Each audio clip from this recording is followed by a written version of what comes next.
everyone. How are you? Hi, Doing good. good. Good. How are How about you? yourself? Lovely to meet you. So good. Lovely to meet y'all too. I have been gobbling up pun actually intended, unfortunately, Kaiju number 8 on Crunchyroll. So it's very exciting to chat with all of you. But my first question is for the whole group. Are any of you Kaiju fans outside of this anime slash manga? Are you like Godzilla people, Mothra people? Nazi Uh, definitely is. I mean, I've had roots growing up in various kaiju related media. Oh, really? Did you grow up? Did you watch up? Did watch up? Grow up watching Godzilla, like all that Oh stuff? yeah, no, I mean, I had like the action figures and all that sort of stuff, and yeah, I Hell played the yeah. the game on my video game consoles and whatnot. And Okay. kaiju related media can also go into the sort of the like Power Rangers and stuff like that, but Oh, absolutely. you know. The like, I think it's the Pluto TV has like a Tonkatsu. I get the name wrong every time, but it's like got Power Rangers and all the old shows that were from Japan inspired by Power Rangers. That's playing in a loop on our TV all the time. Oh So yeah, Oh, that's absolutely. awesome. I understand. Yes, we are a big Godzilla household over here.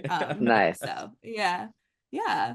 Well, I all three of you play such amazing, hilarious, weird characters. But starting, I want to start with you, Abigail, because you get to play such an incredible character with Shinomiya. And what does that mean for you to get to play such a cool, badass female character in the Oh show?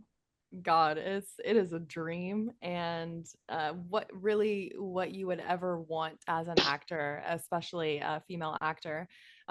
She is just so cool. I always say in the booth, I'm like, wow, she's so much cooler than me.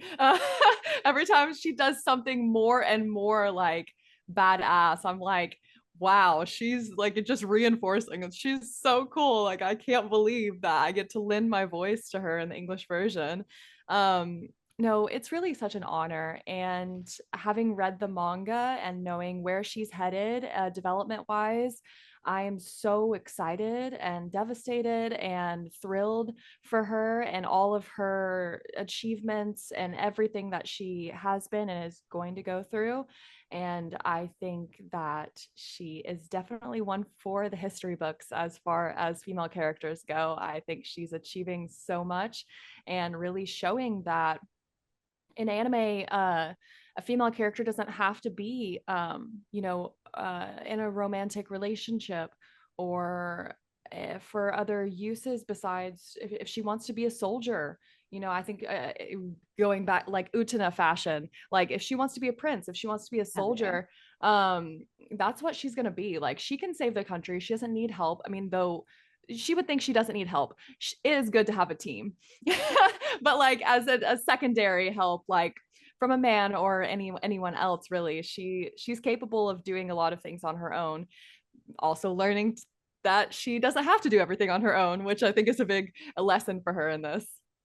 Oh yeah, I love her. She's incredible, and I also just love that like, she's super femme and super badass, and showing that you can be Yes. both. You know what I Yes, mean? Like it's just cool. You don't get that a lot, exactly. so yeah. Right. Hmm. Um, but then Nazee, I love how what you bring to Kafka, especially because I think he is both very serious and very goofy all at the same time, which I bet is fun as a voice actor to get to play Hmm. into all of his crazy, chaotic, I feel like emotional roller coasters he's going through at any given moment. But so Yeah. what is that like for you to build your Kafka and his various different moods before even he becomes, Kaiju number 8? Right. No, it's an extreme pleasure as an actor to be able to have a role that sort of has these extremes in emotions because um I I I'm privileged to be able to go into, like you said, the extreme over exaggerated goofiness, but then to have like legitimate, really somber, sort of solemn moments where you kind of delve deeper into his personality and his inner thoughts. And I've described it as a tonal whiplash going into the recording process. Um, but navigating that has been made easier by the continual recording process. Each time I step in a booth, it becomes easier to just kind of like flip back and forth, back and forth, back and forth. And our director Sean Gann, he also helps to navigate that extremely well, where sometimes he'll break scenes up. Like he'll show us the full scene in order to kind of let us know where the peaks and valleys are, but then we'll kind of like break it up so that it's a lot more digestible. Yeah. And Okay. yeah, but playing him isn't really too dissimilar to myself in terms of the goofiness and the seriousness. The only difference is his is cranked all the way up on the meter to a 10. Yeah, I'd say that's true. But I love how you mentioned that about the tone. I was talking about this with my husband and saying it reminds me of Evangelion, where it's like kind of silly a little bit, then all of a sudden it's like a gut punch, and you're like, okay, great, and now I'm sad. And I love that about this show. But then Adam, your character kind of follows on the emotional roller coaster a little bit, and you try so hard to ground Kafka. What is that like for you as a voice actor, especially playing this role where you're on the roller coaster, but still trying to get him off the roller coaster and rein him in like he's kind of a Muppet It's on fire? it's yeah, it's super fun. I like thinking of Ichikawa as a little bit of like a parent to Kafka. Yeah, he Yeah, like is. yeah, Oh, like he really he's is the like dad that stepped up, man. yeah, he loves him, but he's also like he's shaking him like, "You idiot, don't ever do that to me again." It's like that thing, when your kid does something and you want to like hit them. You don't want to hit them. You want to shake them. I don't have kids, so I don't know. Listen, maybe it's not good. Don't hit your child. You want to like, yell at them. That's what I'm going for. That's the word I'm looking for. You want to yell at them, but all you can do is like hug them in those moments. I think that's kind of how Ichikawa sees Kafka, but it's Emotional it's fun. support assistant. Yeah, totally. And it is like I don't know, despite what might seem fun from the outside perspective, I think being the straight man amongst the chaos is actually such a fun treat. And I was in a wondering that. yeah, Yeah. in a way, like sometimes the straighter you play a scene as a character allows the other people to shine. And in a way, that's exactly what kind of person Ichikawa is as a character. So it's Yeah. cool. Yeah, he's That's been awesome. a total joy to play, and I think he's got a lot bubbling underneath that we're going to find out eventually, and that's always really fun to play too. So Ooh, I'm so excited. But yeah, what I also really love about this world is you get to see what it is like when there are just kaiju. Like the fact that Kafka's on a cleanup crew and like you have to clean up the mess after the Kaiju Defense Force comes in and makes a mess. And I love those details and I love how this goes into that. I'd love to ask each of you, starting with Adam, what do you have a favorite detail or something in this world that you would think is just like so cool that it exists in such an anime? oh, that's actually yeah, that's a really cool question. Um, I think I mean the world building is so great. I mean, we see sort of like the news reports happening. We hear them throughout the show and stuff like that. Um, I would say maybe that, just to not pick the same thing that you already mentioned, which is like them just That's having kind fair. of a mundane job.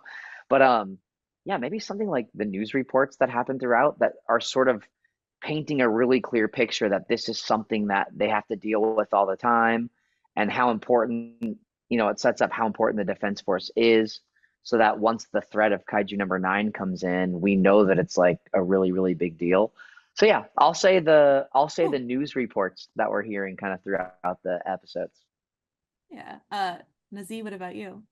For me, it's kind of built into the characterization and I would say it's the relatability to the characters. I think something that this show does that is unlike a lot of other shows is that it really delves into the characters in a way that makes them sort of three-dimensional. They're not just an archetype that's being played. You have a uniqueness to each character, and as a result of that, it adds this sort of um like I said, relatability, and it makes it so that there's something for everybody. And just in Kafka alone, he being in his 30s, having have experienced life and all this other stuff. I mean, it adds these notes and these flavors that allow for, you know, the generation that sort of grew up with anime and now hitting into these older stages. It allows us to kind of rekindle with our inner youth, but also, you know, the messages that they portray in through that relatability of like, it isn't too late to go after your dreams and your hopes, and you know, age really is just a number, and yes, we're all getting fatter as we get older. Like, it's fine. I will say this show has made me very often go, because like I just turned 31. I'm like, fuck. Like every time everyone's like, you're so old. I'm like, stop. I'm One foot in constantly the telling grave. myself I'm I not say this. old. I I'm say so it. young. Yep. But it's very relatable in So that young. aspect of feeling like you're too old to achieve your dreams, for sure. And then Abigail, just you have a favorite kind of story building aspect in the show? I think maybe I had misconstrued the question. Did you ask what exists in that universe that we want to exist in our universe? No, Is that- sorry. Just like a favorite little detail in the show that stuck out to you that you thought was really interesting, and how it contributed to the world building and made it maybe feel different than something you've seen before. Ooh, I would have to say the tech side. I think the equipment and the suits and how I wasn't expecting this, how they take whenever they defeat a kaiju, they kind of dissect it, as Kikudu explains to Kafka, and they turn it into a weapon for the defense force officers. I think that's so neat and very creative. I know. I think the same thing. And I love Pacific Rim, and this makes me kind of think of Pacific Rim, and like, would y'all eat kaiju if someone presented you with kaiju meat? Because I think I would personally eat it. But what do y'all think? Are we talking like this is like a norm, like people eat kaiju I regularly? think So we so. know that. Yeah, I think so. Like we would know that if it was like safe or not to consume. Oh, Okay, for yeah. sure. Yeah, I'll as put long as that I'm out not the there. first one to do it, I'm fine Yeah, with that. right? Real. I'd try it. Yeah. You don't wanna Yeah. be a guinea I'd be pig? down. Yeah, I think it depends on, did I grow up with this being a norm, or are you like putting this plate right in front of me for the first time right now? In which case, uh, again, if you give me that parameter of it's safe, yeah, I might try. But I can tell you, you know, it's no different than animals that exist for me right now, where it's like I've only True. grown up with like X, Y, and Z being edible, and everything else is either a pet, a friend, or you know, unedible. Fair. So so it depends. Fair. But then okay, so Nazi, I was also wondering, when our Kafka becomes Kaiju number 9, is there anything in particular you did to prepare or do to your voice to kind of bring, I know there's obviously some distortion to the voice, but like what did you kind of do to prepare for that transformation? It's still him there, obviously, that core, but anything different for preparation for that? I mean, I think the biggest thing differentiating both Kafka and his like Kaiju number 8 form is the sort of just grittiness that comes with needing to be explosive and have that sort of like power. It's like, I think what I do is I kind of like, when I'm doing Kaiju number 8, I kind of try and sit it a little more in my throat. It becomes a lot more kind of visceral, guttural, um, mainly seen through like all the attacks and whatnot. Yeah. Meanwhile, with Kafka, that roller coaster kind of changes, whether it's going from my chest voice to my head voice, where I'm placing the, you know, where I'm putting the vocal placement. But yeah, I would say the thing that I mainly do is I try to make him more guttural, more visceral when he's in that kaiju form, but Yeah. mainly in battle, because when he's not in battle, you know, like he has like tender moments, whether he's approaching like the little girl, in one of the earlier episodes. It's like, yeah, no, the distortion will do all the work. I want to be tender. I'm not trying to like put that Yeah. on, you know. Okay. So, but That yeah, makes sense. that would be what I do. Cool. That's awesome. And then just very quickly from all three of you, what are you most excited for people to experience next with Kaiju number 8? And I will start, Abigail, with you.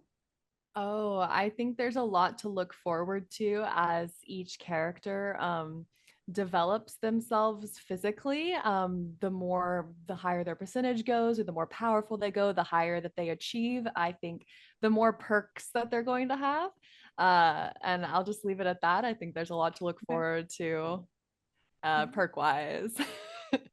All right, Adam, what about you?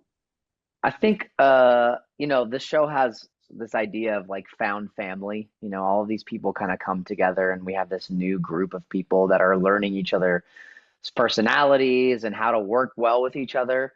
And I think that as this group, who we already are set up to know that they are like the best of the best, as they start gelling together, we're going to see them do some really amazing things. So I'm looking forward to the group dynamics. Hell yeah. And then Nazir, what about you? For me, I would say just kind of strap in and enjoy the ride. There is, as both of my peers have mentioned, there is so much to look forward to, whether it be the continued story building, whether it be the character introductions, or delving more into the backstories of the various characters. There is just something for everybody. And so just keep an open mind and enjoy the journey. Well, thank you all so much for chatting with me about this. I've been telling Thank everyone to you. watch it. It's my new obsession Thank this year. you. So Thank you so Yay! much. Love it. Appreciate yes, you. it's entered the rotation of shows, and my husband and I are like, we have a new episode, which is very exciting. So I'm very, very stoked to see Love where it. this goes. He's read ahead. I'm not reading ahead, so I'm very stoked to see where it goes. Ooh, I'm Love excited it. for so you. I much. know.